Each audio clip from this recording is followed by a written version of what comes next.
इस वीडियो में हम देखने वाले हैं आईसीएसई 2024 केमिस्ट्री पेपर की आंसर की। तो चलो फटाफट यहाँ पे स्टार्ट करते हैं पेपर को। यहाँ पे हमारा पेपर का सबसे पहला सेक्शन ए का क्वेश्चन देखते हैं विच इज एमसीक्यू। तो क्वेश्चन नंबर 1 यहाँ पे है first part, unsaturated hydrocarbons undergo. तो अनसैचुरेटेड हाइड्रोकार्बन्स में क्या होता है, एडिशन रिएक्शन होता है बिकॉज उसमें बॉन्ड्स फ्री होते हैं, ठीक है, जैसे तुम्हारा एल्कीन में और एल्काइन में। फिर इसके बाद आगे देखो, अगला है in this second period neon has maximum ionisation potential because उसका outermost shell completely filled होता है और कहीं ना कहीं उसमें और इलेक्ट्रॉन्स कहीं ना कहीं एक्सेप्ट करने की जगह ही नहीं होती, वो आयोनाइज ही नहीं होगा। सो दैट्स वाई उसकी आयोनाइजेशन पोटेंशियल मैक्सिमम होती है। फिर इसके बाद अगला, copper zinc and tin are the metal alloyed to form. तो यहाँ पे जिंक कॉपर और टिन मिला के क्या बनाते हैं, ब्रॉन्ज बनाते हैं। ब्रास तुम्हारा सिर्फ कॉपर और टिन, कॉपर और जिंक का बनता है, यहाँ पे ब्रॉन्ज में ये तीनों मिलते हैं, तो ब्रॉन्ज यहाँ पे करेक्ट आंसर हो जाएगा। फिर अगला, the metal hydroxide which reacts with both acid and alkali to form salt and water is, ये हो जाएगा तुम्हारा एल्यूमिनियम हाइड्रोक्साइड बिकॉज ये एम्फोटेरिक होता है। फिर इसके बाद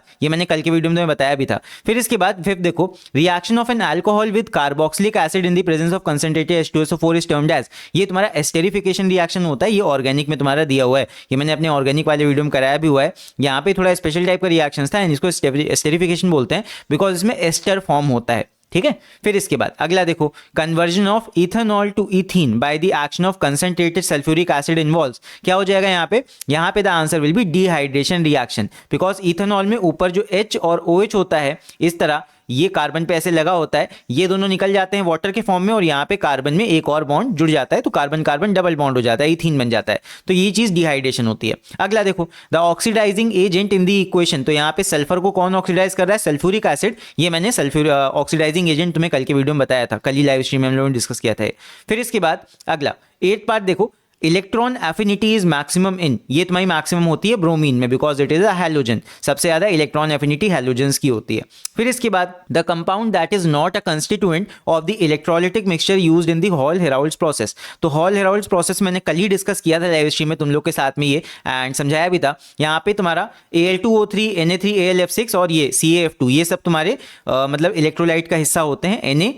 AlO2 यानी कि सोडियम एल्यूमिनेट, ये हिस्सा नहीं होता, तो बी पार्ट यहाँ पे करेक्ट हो जाएगा। फिर इसके बाद 10th, on passing ammonia gas over heated copper oxide for some time a reddish brown residue is left. तो यहाँ पे बेसिकली तुम्हारा कॉपर ऑक्साइड में बेसिकली क्या होगा, ammonia gas is heated over copper oxide for some time, तो यहाँ पे रेडिश ब्राउन बेसिकली तुम्हारा क्या होगा, कॉपर यहाँ पे मेटल के फॉर्म में डिपॉजिट होगा। सो यहाँ पे क्या हो रहा है, copper oxide is getting converted into copper, तो ये रिड्यूस हो रहा है बेसिकली, तो यहाँ रिड्यूसिंग प्रॉपर्टी अमोनिया की देखने को मिलती है। फिर इसके बाद अगला, रॉटन एग स्मेल, ये हमने बहुत बार डिस्कस किया है लाइव स्ट्रीम में, ये तुम्हारी H2S गैस की होती है, ठीक है। फिर इसके बाद अगला तुम्हारा 12th है, ammonia gas is collected by downward displacement, क्यों, बिकॉज अमोनिया हल्की होती है हवा से, तो सी पार्ट करेक्ट होगा।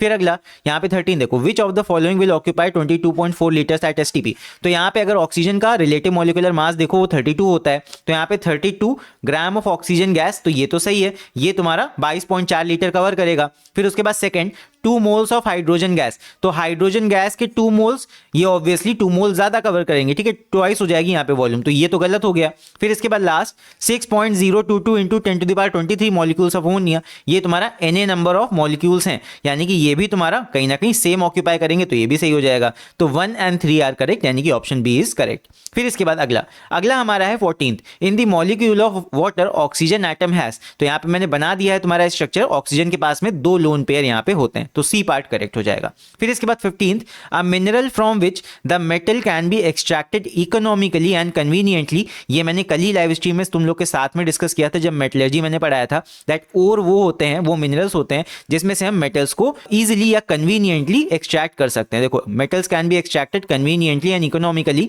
ये मैंने तुम्हें एग्जांपल भी दिया था कि अगर कोई और में से 100 रुपए में या 1000 रुपए में मेटल निकल रहा है, एक में से 10 ही रुपए में निकल आ रहा है, तो 10 रुपए में जिसमें तुम आसानी से निकाल पाओगे और में से मेटल को, वो मिनरल तुम्हारा और होता है बेसिकली, ये चीज है। फिर इसके बाद आगे नेक्स्ट आ जाते हैं क्वेश्चन 2 पे। ये क्वेश्चन 2 देखो तुम्हारा इलेक्ट्रोप्लेटिंग आ गया। अब देखो यहाँ पे हमारा लक कितना साथ दे रहा है, कल ही हम लोगों ने ये वाला टॉपिक डिस्कस किया था लाइव में, एंड यही चीज सेम क्वेश्चन यहाँ पे देखो आ गया है पेपर में भी।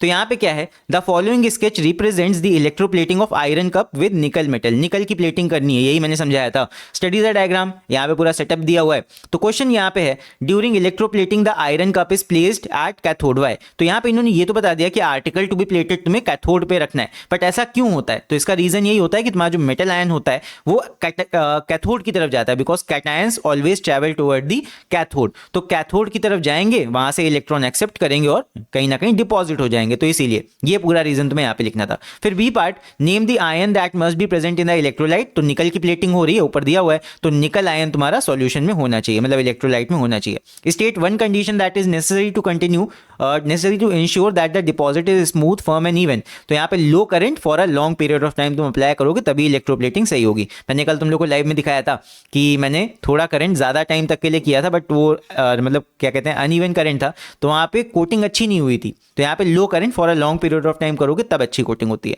फिर इसके बाद D, write the reaction taking place at cathode. ये हो जाएगा तुम्हारा nickel ion plus 2 electrons gives nickel, cathode पे डिपॉजिट हो गया निकल।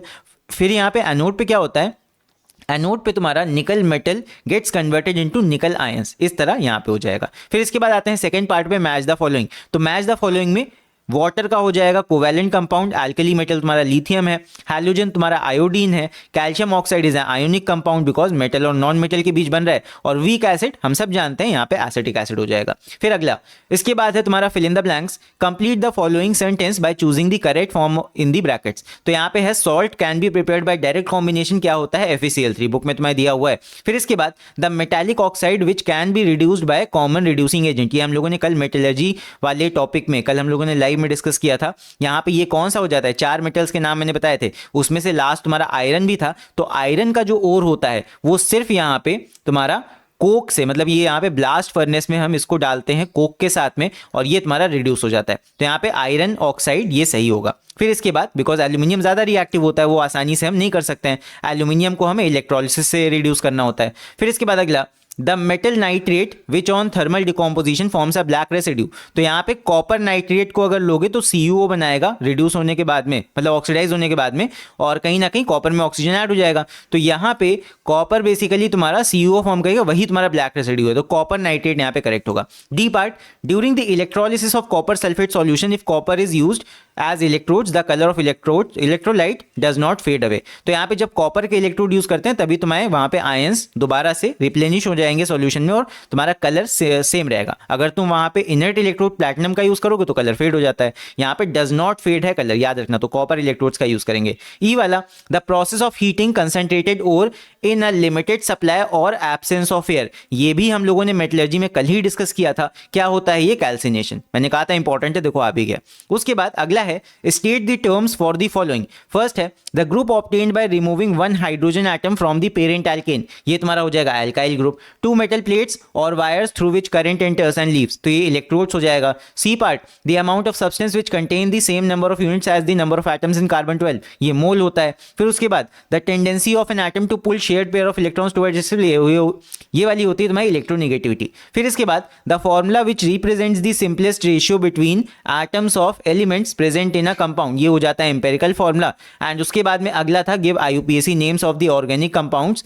तो पहला वाला तुम्हारा क्या हो जाएगा, यहाँ पे नंबरिंग कर दो, जिधर से तुम्हें क्लोरीन पास पड़ रहा है पहला वाला, ये हो जाएगा 2,3, 2 पे यहाँ पे क्लोरीन है तो 2,3 डाइक्लोरोपेंटेन, यहाँ पे 5 कार्बन चेन में है तो पेंट और एन, बिकॉज सारे सिंगल बॉन्ड है। फिर इसके बाद इस वाले का क्या होगा, यहाँ पे तुम्हारा 3 कार्बन है तो प्रोप हो गया, और उसके बाद यहाँ देख सकते हो COH लगा हुआ है तो ये ओइक एसिड लगेगा, तो प्रोपेनोइक एसिड। यहाँ पे नंबर 1 लिखना जरूरी नहीं है, बिकॉज 1 पे अगर कोई बॉन्ड है तो उसको लिखना बताना जरूरी नहीं होता है। फिर इसके बाद आगे draw the structural diagrams for the following. तो पहला है 3 मिथाइल पेंटेन, तो पहले का यहाँ पे 3 मिथाइल, यहाँ पे पेंटेन बनाओ, 5 कार्बन बना लो, और उसके बाद में यहाँ पे 5 कार्बन होंगे, 4 और ये 5, तो यहाँ पे 5 कार्बन लगेंगे मेन चेन में, और तुम्हारा 3 पे लग जाएगा मिथाइल ग्रुप जो कि यहाँ पे हमने लगा दिया है। ओके, और उसके बाद बाकी जगहों पे यहाँ पे हाइड्रोजन लग जाएगा। तो ये तुम्हारा फर्स्ट स्ट्रक्चर हो गया। सेकंड वाला प्रोपाइन है, तो यहाँ पे 3 कार्बन लगेंगे मेन चेन में, और पहले कार्बन पे यहाँ पे ट्रिपल बॉन्ड लग जाएगा पहले और दूसरे के बीच में, ये हो गया प्रोपाइन। फिर इसके बाद तीसरा देखो मीथानल,